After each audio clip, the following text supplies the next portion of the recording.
Şahlar Məmmədov, hüquqşünasam. Bakalavr təhsilimi Bakı Dövlət Universitetində, magistr təhsilimi isə Bakı Dövlət Universitetində və Gent Universitetində almışam. Ad Universitetində uzun müddətdir hüquq fənnini tədris edirəm və eyni zamanda Vəkillər Kollegiyasının üzvüyəm və İngiltərə və Wales Hüquq Cəmiyyətinin üzvü kimi solistlərəm. Hal-hazırda KPMG Bakı ofisində baş hüquq meneceri kimi fəaliyyət göstərirəm. Mən 4-cü yüksək müsabiqəsinin qalibiyəm.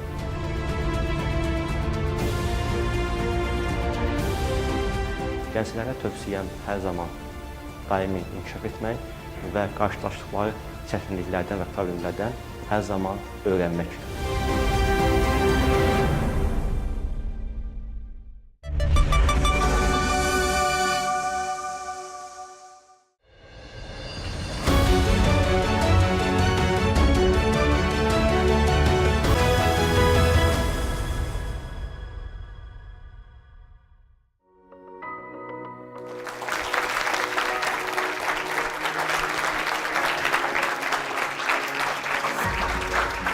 Salam əziz iştirakçılar, gəldiyiniz üçün sizə minnətdaram. Mənim adım Şahlar Məmmədov, ixtisasca hüquqşünasam.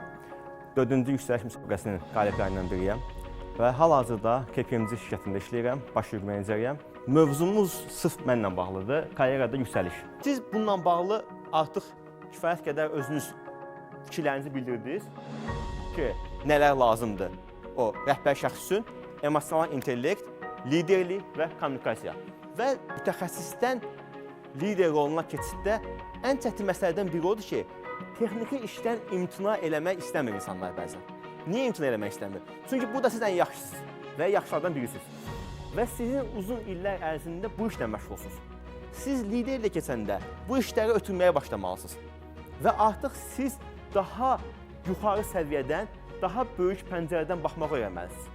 Və o zaman hansı risklər yarana bilər? Və bunu necə həll edəsiniz?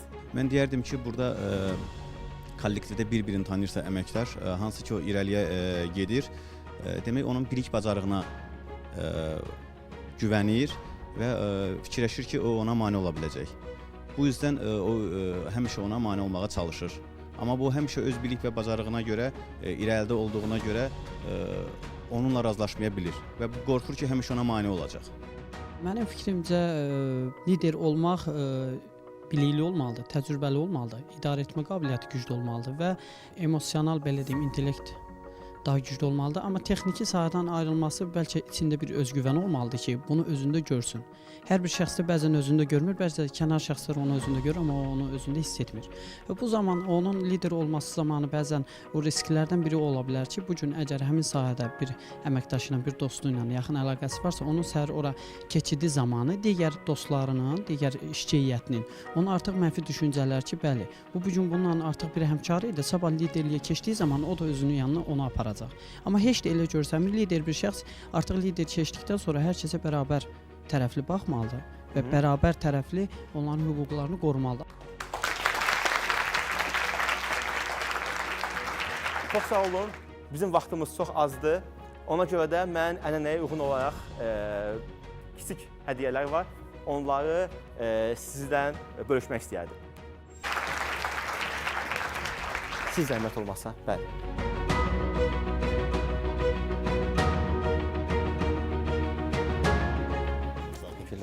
Sağ olun. Buyurun. Minnətdarım var.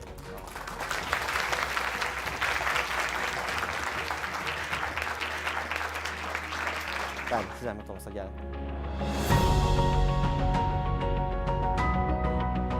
Çox sağ olun. Buyurun. Təşəkkürlər. Və mən ənənəni davam edib sizlə kiçik bir xatirə şəkli çəkdirmək istəyərdim. Ümid edirəm ki, hamınız razısınız. Bir hüquqşünas olaraq mən sizdən bununla bağlı razılıq almalıyam. Əgər razısınızsa, kiçik bir selfie çəkdirəydim.